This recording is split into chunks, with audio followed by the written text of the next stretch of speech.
Bueno, alabado sea el nombre del Señor. La verdad que es una bendición poder seguir una semana más compartiendo este tema en el cual estamos disfrutando de una manera grandísima. Yo la verdad que para mi vida espiritual está siendo muy enriquecedora y la verdad que estoy disfrutando muchísimo de este tiempo, de este programa de los miércoles en A Solas en Mi Querid. Y ya saben que estamos trabajando con un tema muy importante como es Jesucristo y el tabernáculo. Estamos viendo semana a semana, poco a poco, hemos comenzado desde el desierto a introducirnos dentro del tabernáculo, y a medida que nosotros vamos mirando los alrededores y vamos entrando por una de las puertas y vamos viendo un elemento, vamos viendo otro, la verdad que estamos sacando aplicaciones por medio de la simbología. Estamos sacando aplicaciones de las cuales creo que nuestra vida cristiana está siendo bendecida. Bueno, hoy seguimos una semana más. Hoy es la enseñanza número 5. Llevamos 5 semanas con estas ya trabajando con el tabernáculo, y estamos viendo toda la simbología que hay escondida, ya que el tabernáculo era la sombra de lo que había de venir. Estamos viendo de escondido, oculto en cada símbolo, en cada función, la persona de Jesucristo. Estamos viendo su obra y estamos viendo su carácter también, e incluso su obra en medio de la iglesia. Hoy, para hacer un pequeñísimo resumen de las 4 enseñanzas que hemos tenido, en la enseñanza número 1 de la introducción estuvimos hablando acerca de la cerca, hicimos una vista panorámica y nos detuvimos en la puerta que daba acceso al atrio. En la enseñanza número 2 estuvimos hablando de que una vez entrado en el atrio, lo primero que nos encontramos era con el altar de bronce. Estuvimos hablando qué simbolizaba el altar de bronce y estuvimos explicándolo, no con profundidad, porque esto es una síntesis, no estamos profundizando para no enredar el tema, sino que poder ser entendibles. Ya saben ustedes que una de mis frases es que el éxito de un predicador nunca radica en que le aplaudan, sino en que le entiendan. Entonces, si hoy yo logro explicarlo y ustedes me llegan a entender, entonces habrá sido un éxito todo esto que estamos haciendo. En la enseñanza número 3, pasando el altar de bronce, nos encontramos con la fuente de bronce, o también conocida como el lavacro. Estuvimos sacando esa aplicación maravillosa, que nos centremos al mandamiento que radicaba y recaía sobre los sacerdotes, que era que tenían que ir a lavarse diariamente. Una vez pasado el lavacro o la fuente de bronce, como queramos llamarla, lo que nos tocaba era entrar dentro del lugar santo. Pero no lleguemos a entrar, ya que nos detuvimos y estuvimos viendo el tabernáculo desde afuera, desde el mismo atrio. Estuvimos hablando de las 3 puertas, que realmente no son puertas de madera, sino hechas de cortinas. Estuvimos hablando de su nombre en el hebreo, cómo se mencionaban y qué era lo que significaba cada una de las puertas. Y estuvimos hablando de aquellas 4 cubiertas que cubrían todo el tabernáculo. No lleguemos a entrar dentro del lugar santo, y eso es lo que vamos a hacer hoy. Así que, retomando donde lo dejemos la semana pasada, que nos quedemos en las puertas, estamos a punto, mis amados, de atravesar ya todo el atrio, y ahora mismo acompañarme conmigo y vamos a cruzar esa segunda puerta, que en el castellano sonaría, esa puerta significa la verdad. Hay 3 puertas en el tabernáculo. Ya ven que el tabernáculo está dividido en 3: atrio, lugar santo y lugar santísimo, y hay 3 puertas hechas de cortinas que dividen cada sección. La primera puerta sería camino, la segunda puerta que vamos a atravesar ahora mismo sería verdad, y la tercera puerta, que ya la atravesaremos, es la puerta que en el castellano significa vida. Así que acompañadme y atravesemos juntos hoy esta puerta llamada la verdad. Hemos pasado esta puerta y ahora nos encontramos en un lugar que la Biblia lo menciona como el lugar santo. En el lugar santo, mis amados, hay 3 objetos que son muy interesantes. Nosotros hemos entrado al lugar santo, miramos a la derecha, a nuestra derecha, y ahí encontramos una mesa con los panes de la proposición. Frente a nosotros vemos un altar que es conocido como el altar del incienso. Justamente detrás de ese altar vemos que se eleva una cortina, que esa es la tercera puerta. Detrás de aquella cortina hay otra cosa muy importante, que es el arca de la alianza. Y dentro del arca de la alianza hay una serie de cosas. Las tablas de los 10 mandamientos, escritas por el mismo dedo de Dios, la vara de Aarón que había reverdecido y echado flores, y también un tazón donde hay maná que no se echa a perder. Pero nada más entrar al lugar santo, a mano izquierda, nos encontramos con algo que los hebreos llaman el menorá, pero que, para ser más entendible, en la Biblia se le llama el candelero. Vamos a ver qué es el candelero, ¿de acuerdo? Vámonos a irnos a la palabra del Señor, nos vamos a ir a Éxodo capítulo 25, nos vamos a Éxodo capítulo 25 y verso 31, y dice así la palabra del Señor. Harás además un candelero de oro puro, labrado a martillo. Se hará el candelero. Su pie, su caña, sus copas, sus manzanas y sus flores serán de lo mismo. Saldrán 6 brazos de sus lados, 3 brazos del candelero a un lado y otros 3 al otro lado. 3 copas en forma de flor de almendro en un brazo, una manzana y una flor. Y las tres copas en forma de flor de almendro y otra en el otro brazo, una manzana y una flor. Así en los 6 que salen del candelero. En la caña central del candelero, 4 copas en forma de flor de almendro, sus manzanas y sus flores. Habrá una manzana debajo de sus brazos del mismo, otra manzana debajo de los otros brazos del mismo, otra manzana debajo de los otros brazos del mismo, así para los 6 que salen del candelero. Sus manzanas, sus brazos serán de una pieza, esto es muy importante, de una pieza. Todo ello pieza labrada a martillo, atención, de oro puro. Y le harás 7 lamparillas, de las cuales se encenderán para que alumbren hacia adelante. Fijaros, para que alumbren hacia delante.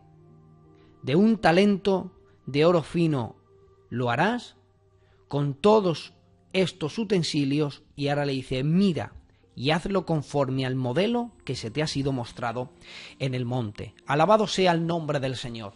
Ya saben ustedes que todo lo que Moisés realizó, todo lo que Moisés mandó que se construyera fue recibido por Dios, y Dios le dio las instrucciones en forma visible. Él vio ese candelero y le dijo que conforme lo había visto en el monte tenían que hacerlo así. Atención, que el candelero es una pieza súper importante, es uno de los objetos más adornados del tabernáculo.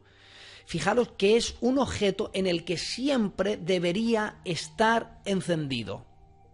Cosa que era posible gracias a que continuamente, más que continuamente, 2 veces al día tenían que cambiar el aceite que se usaba para que las lamparillas, las 7 lámparas de la parte de arriba de cada uno de los brazos se manteniera alumbrado. Tenían que cambiarlo con aceite puro, tenía que ser con aceite puro. Fijaros, se cree que el candelero pesaba aproximadamente unos 50 kilos. Hay algunos que dicen que pesaban 25, hay otros que dicen que pesaban 30 y tantos, pero los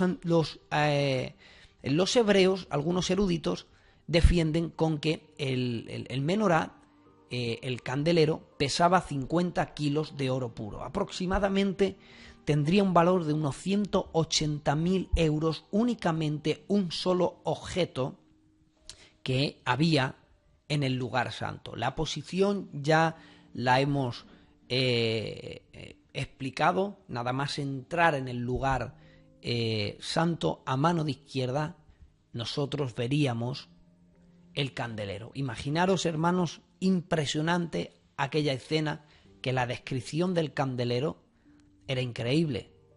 No era una obra de fundición, sino que estaba hecha de una sola pieza labrada a golpe de martillo. Esto es increíble, hermanos. Imaginaros con qué delicadeza, con qué habilidad, de qué manera podían haber creado esta gran obra. Sin duda, esto fue posible gracias a que, esto ya lo vimos en el mensaje número 1, es que dice la Biblia que Dios había escogido a unos varones de la tribu de Judá, dice que los había llenado del Espíritu de Dios para trabajar en el oro, dice en el oro, en bronce, para tallar todo diseño, para hacer invención. Era gracias a la ayuda del Espíritu Santo que había sido capaz de hacer esta obra maravillosa. Además, dice Éxodo 25, dice, además de un candelero de oro puro, labrado a martillo, dice, sus manzanas, sus brazos eran de una sola pieza. Era impresionante, una sola pieza, hermanos. La verdad que haberlo visto tuvo que haber sido impresionante, hermanos. Con sus lámparas, con sus aceites, en sus brazos que estaban adornados con manzanas. ¿Cómo harían, hermanos, para labrar a golpe de martillo manzanas? ¿Cómo harían, hermanos, para lograr a golpe de martillo flores de almendro? Esto sería, la verdad que la flor de almendro es una de las flores más bonitas.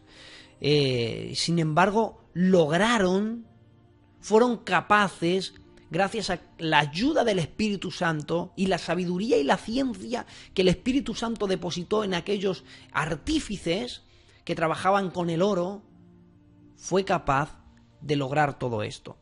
Ahora, una pieza tan bonita y tan impresionante como es el candelero, ¿qué simbolizaba? ¿De qué nos está hablando?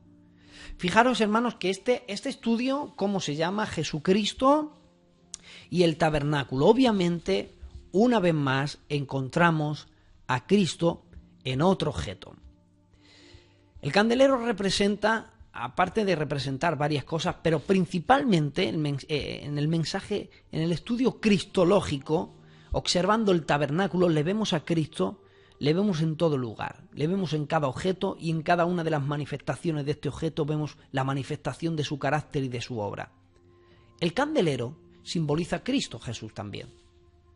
Y simboliza a Cristo porque, fijaros, miren, en Apocalipsis capítulo 2 y verso 1, dice la Biblia, escribe al ángel de la iglesia en Éfeso, dice, el que tiene las 7 estrellas en su diestra, el que anda en medio de los 7 candeleros de oro, dice esto. Ahí los candeleros simbolizaban a las iglesias. Esto es algo interesante. Ahí los candeleros simbolizaban a las iglesias. Y las estrellas que tiene en su diestra, es decir, en la mano derecha, cada estrella simboliza a cada uno de los pastores que están en esta iglesia. Y esto es algo que nos da como introducción a Apocalipsis 2 para luego el mensaje a las iglesias. O sea, el candelero, por eso he dicho que aparte de ese significado de Cristo, también podríamos hacerle la interpretación, ya que el candelero también podíamos hacerle la interpretación y aplicarlo a la iglesia, pero no es el caso. Por ejemplo, en Apocalipsis sí que nos define que el candelero nos habla de la iglesia. 7 candeleros, mensaje a las 7 iglesias. Las 7 estrellas, que las tiene en la mano, está diciendo que Cristo está en medio de las iglesias, que Él es luz en medio de ellas, que Él es el centro, porque fijaros, cuando Cristo vino al mundo, dividió la historia en dos. Y hoy aún los historiadores tienen que decir antes y después de Cristo, porque Cristo es el centro.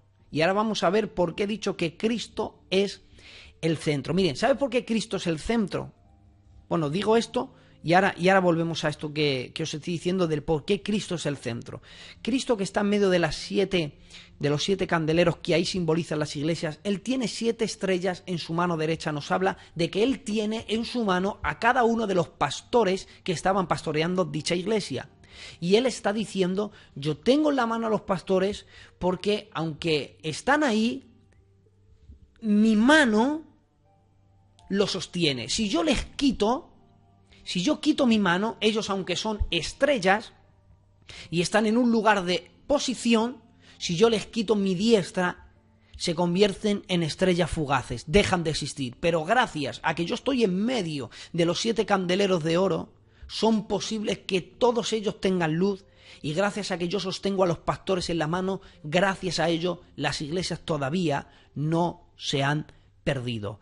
Y ese es el significado que ahí nos está hablando. Pero Cristo es el centro. No solamente en la historia vemos la evidencia de que Cristo es el centro, sino que, por ejemplo, en Génesis, en el capítulo 1, esto ya nos lo deja muy claro en el versículo 1. ¿Saben que Génesis capítulo 1, verso 1, en el principio creó Dios los cielos y la tierra? En el hebreo usa 7 palabras y no es casualidad que el candelero tenga ¿cuántos? 7 brazos, que luego vamos a hablar. Y en el hebreo, Génesis capítulo 1, verso 1, dice algo como Berejit barant Elohit Bet Ahanamasit Bet Eres. Aparece 7 palabras hebreas, se usan 7 palabras hebreas para dar origen a la Biblia. 7 palabras hebreas, así comienza la Biblia. Y cuando nosotros estudiamos en el hebreo, la palabra que hay en el centro tiene que ver con alfa y omega. No es casualidad que en el Apocalipsis Cristo diga, yo soy el alfa y la omega, yo soy el principio y el fin, soy el primero y soy el último. Ya en Génesis capítulo 1, verso 1, de las 7 palabras hebreas, en la central, vemos a Cristo escondido dentro. Esto es algo maravilloso. Cristo siempre fue el centro. Pero sin embargo, cuando nosotros estudiamos el tabernáculo, vemos que el candelero es un tipo de Cristo. Fijaros que estaba hecho ¿de qué? De oro puro. ¿Y de qué nos estaba hablando el oro puro? Nos está hablando de la naturaleza divina, Al igual que el oro es la naturaleza divina, que la plata simboliza la redención, que el bronce simboliza juicio, lo que es el oro, y además menciona oro puro, es la naturaleza divina. Si el candelero nos habla de Cristo Jesús, en Cristo había naturaleza divina. Es decir, que Cristo es Dios. Juan 1.1, en el principio era el verbo y el verbo era con Dios y este era Dios. Si quieres otro texto, Romanos capítulo 9, verso 5, dice, de quienes los patriarcas, de los cuales, según la carne, vino Cristo. Y ahora dice, de Cristo, el cual es Dios sobre todas las cosas, bendito por los siglos. Amén. Si quieres otro texto, Tito capítulo 2, verso 13, dice, aguardando la esperanza bienaventurada y la manifestación gloriosa de nuestro gran Dios y Salvador, Jesucristo. Si quieres otro texto, Primera de Juan, capítulo 5, verso 20, dice, pero sabemos que el Hijo de Dios ha venido al mundo y nos ha dado entendimiento para conocer al que es verdadero, y estamos en el verdadero. Y ahora dice, en su Hijo Jesucristo. Este su Hijo Jesucristo, este es el verdadero Dios y la vida eterna. Entonces, el oro del candelero simboliza a la naturaleza de Cristo. De que el candelero esté alumbrando constantemente también nos habla de Cristo, ya que Juan capítulo 8, verso 12, dice: otra vez Jesús les habló diciendo: yo soy la luz del mundo, y el que me sigue no andará en tinieblas, sino que tendrá luz de la vida. Otro texto que nos habla de esto es que Juan capítulo 9, verso 5 dice: entre tanto que estoy en el mundo, yo soy la luz del mundo. Segunda de Corintios capítulo 4, verso 6 dice: porque Dios, que mandó que las tinieblas resplandeciese la luz, Él es el que resplandeció en nuestros corazones para la iluminación del conocimiento de la gloria de Dios en la faz de Jesucristo. Cristo es la luz del mundo. Pero también hay algo interesante, y es que estaba labrado a ¿cómo? A golpe de martillo. ¿Y de qué nos está hablando? De que esta naturaleza humana estaría labrada a golpe de martillo. Es que dice Isaías capítulo 53 y el verso 3, dice: porque despreciado y desechado entre los hombres, varón de dolores, experimentado en quebranto. Y como escondimos de él el rostro, fue menospreciado y no lo estimamos. Mas ciertamente llevó nuestras enfermedades y sufrió nuestros dolores. Y nosotros le tuvimos por azotado, por herido de Dios y abatido. Mas él fue herido por nuestra rebelión, molido por nuestros pecados. El castigo de nuestra paz fue sobre él, y por su llaga fuimos nosotros curados. Todos nos descarriamos como ovejas, cada cual se apartó por su camino, mas Jehová cargó en él el pecado de todos nosotros. El que ese objeto de oro puro, que era la luz, esté labrada a golpe de martillo, nos habla de que aquel ser divino sufriría. Y sufriría por amor. Fijaros, mira si Cristo es la luz del mundo. Mira si era importante el candelero. Que cuando nosotros entramos dentro del lugar santo, vemos los panes, vemos la mesa, vemos el altar del incienso, podemos ver las cortinas, podemos estar ahí con luz gracias al candelero. Porque el candelero era la única luz que proporcionaba que se proporcionaba en el lugar santo, era la luz del candelero. Era la única que se proporcionaba. Si se apagaban aquellas luces, si se dejaba de vertir aceite, que nos habla del Espíritu Santo, y esto de que nos habla del Espíritu Santo en Cristo Jesús. La Biblia dice: si por el dedo de Dios echó fuera a los demonios, ciertamente el reino de Dios ha venido a vosotros. Cuando Jesús obraba milagros, obraba por medio del Espíritu Santo. Él lo dijo. Él en el Jordán, la Biblia dice que el Espíritu Santo vino sobre él y le llenó. En Lucas capítulo 4 lo deja bien claro, que dice la Biblia, Jesús, después de haber sido llenado por el Espíritu Santo en el Jordán, dice, el Espíritu lo llevó al desierto. Esto es algo maravilloso. Lo llena y después lo guía. Primero lo llena en el Jordán y después de llenarlo del Espíritu, ese mismo Espíritu lo guía y lo conduce al desierto. Porque para decir una entresacada del tema y una enseñanza de la persona de Cristo es que Él fue lleno y después fue guiado por el Espíritu. Porque el Espíritu Santo no va a guiar a nadie a menos que no lo haya llenado primero. Y donde lo llevó y lo guió fue al desierto, en un lugar donde se sufre, pero antes de haberlo guiado allí, primeramente lo llenó en el Jordán, porque cuando el Espíritu Santo nos guía, aun cuando nos guía a desierto, no nos envía vacíos, primeramente nos llena. Y todas estas enseñanzas maravillosas las vemos reflejadas en la persona de Jesucristo. La única luz que había en el lugar santo, por muy santo que sea un lugar, la única luz que reflejaba era la que procedía del candelero. Si alguien se dejaba de vertir aceite, si se apagaba la luz del candelero, no se veía nada del lugar santo, porque no había luz del exterior.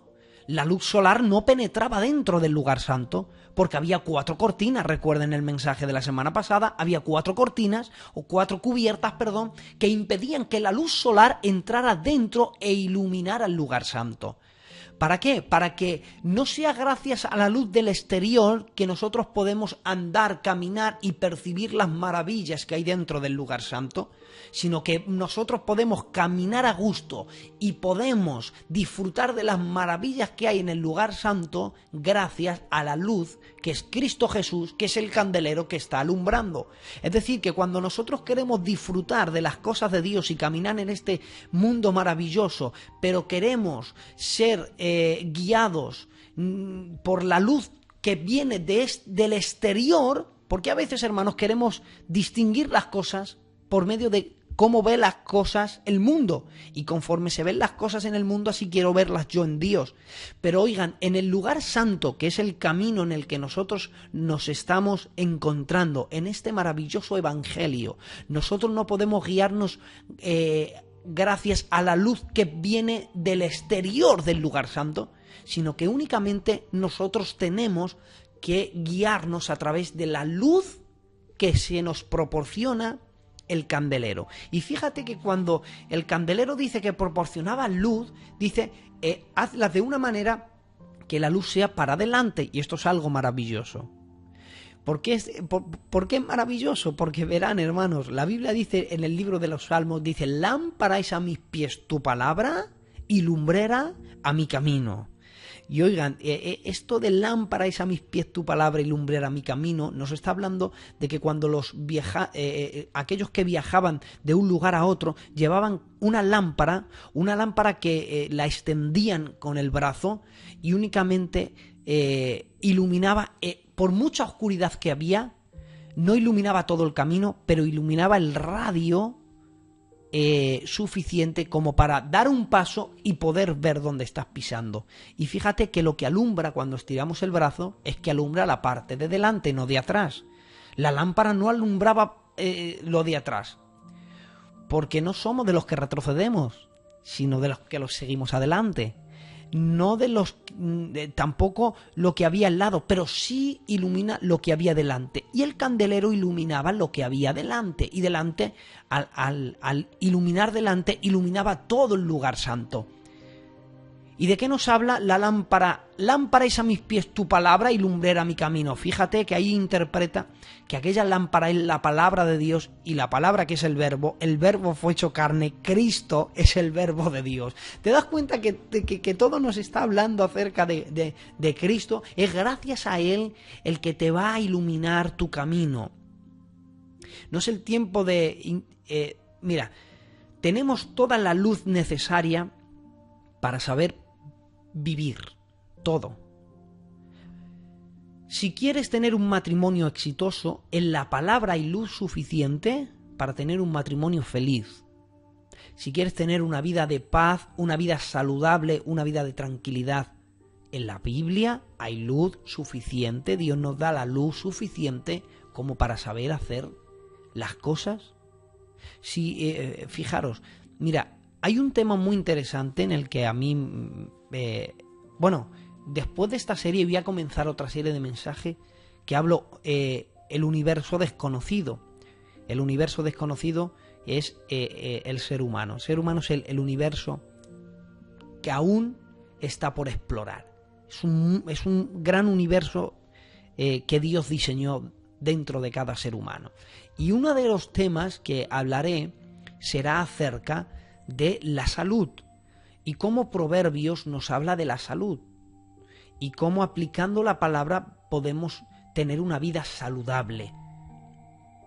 Si quieres tener una vida saludable, en la Biblia hay luz suficiente que te alumbra para que sigas ese camino.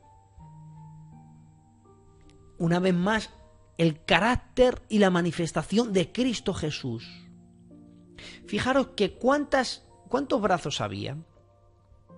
Había un total de 7 brazos. Y cada uno de los brazos albergaba ¿qué?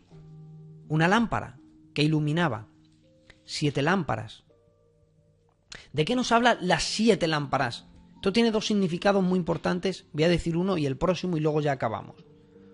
Uno de ellos es que la Biblia habla de que la Biblia nos habla de los 7 espíritus de Dios que rodean toda la tierra. ¿De qué nos habla los 7 espíritus de...? A mí me hicieron una vez una pregunta y me dijeron, Eugenio, ¿de qué nos habla la Biblia cuando él dice los 7 espíritus de Dios que rodean toda la tierra? ¿Cómo que Dios tiene 7 espíritus? Entonces yo les expliqué que hay la palabra espíritu, porque en el hebreo hay algunas palabras que tienen varios significados. Como por ejemplo hemos hablado que el candelero en Apocalipsis ahí hablaba de la iglesia. También la palabra espíritu, dependiendo en qué texto, en qué libro, en qué época, bajo qué contexto se diga, tiene un significado u otro significado. Entonces ahí la palabra de los 7 espíritus, la palabra espíritu no tiene que ver con lo que tenemos en idea primera cuando hablamos de espíritu, sino que la palabra espíritu se interpreta ahí como manifestación. Es como, por ejemplo, cuando la Biblia dice que Juan el Bautista vino con el espíritu de Elías. No es que Juan el Bautista era la reencarnación de Elías, no, porque Juan, Hebreos capítulo 11, verso 27, si no me equivoco, y lo cito de memoria, dice que está estipulado a los hombres que mueran una sola vez y después el juicio. No existe tal cosa como la reencarnación, no existe. Pero cuando nos habla del espíritu de Elías, nos habla de que vino en su manifestación, o sea, la manifestación, la vida, el carácter, lo que le rodeaba a Juan el Bautista recordaba lo que pasó en tiempos de Elías, y hay muchas de las cosas que se repitieron, hermanos, en tiempos de Elías y en tiempos de Juan el Bautista. Eso nos habla del espíritu de Elías. No es que literalmente sea el espíritu de Elías, sino que nos habla de la manifestación. Entonces, cuando la Biblia nos habla de los 7 espíritus de Dios, nos está hablando de las 7 manifestaciones de Dios. ¿Y dónde vemos las 7 manifestaciones de Dios? Obviamente este estudio es cristológico, ¿verdad?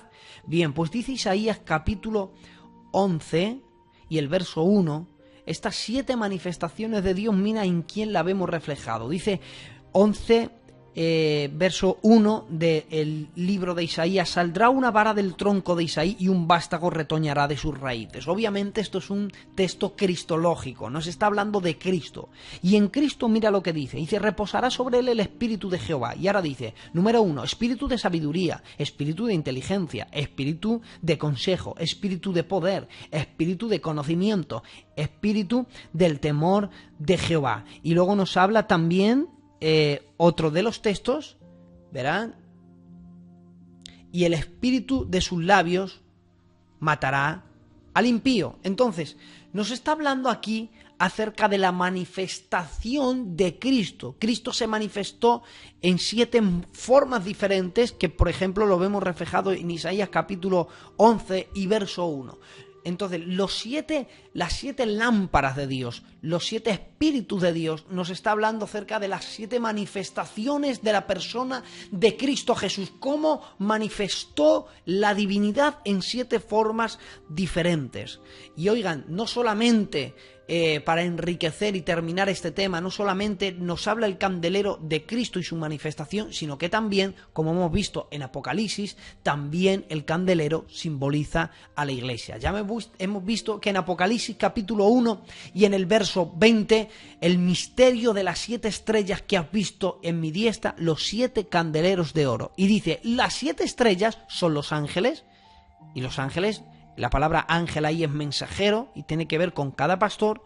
Dice, y los 7 candeleros que has visto son las 7 iglesias. ¿Te das cuenta cuando, mire, la Biblia no es de interpretación privada, la Biblia se interpreta a sí mismo? Y ahora, para terminar con un detalle muy glorioso, ¿por qué simbolizan las iglesias, o por qué simboliza la iglesia el candelero? Verán, del candelero salían 6 brazos, 3 hacia el lado derecho, 3 hacia el lado izquierdo, y en el centro había otro brazo. Pero de ese salían 3 hacia un lado y 3 a otro. Entonces salían del candelero salían 6 brazos. ¿De qué nos habla el número 6?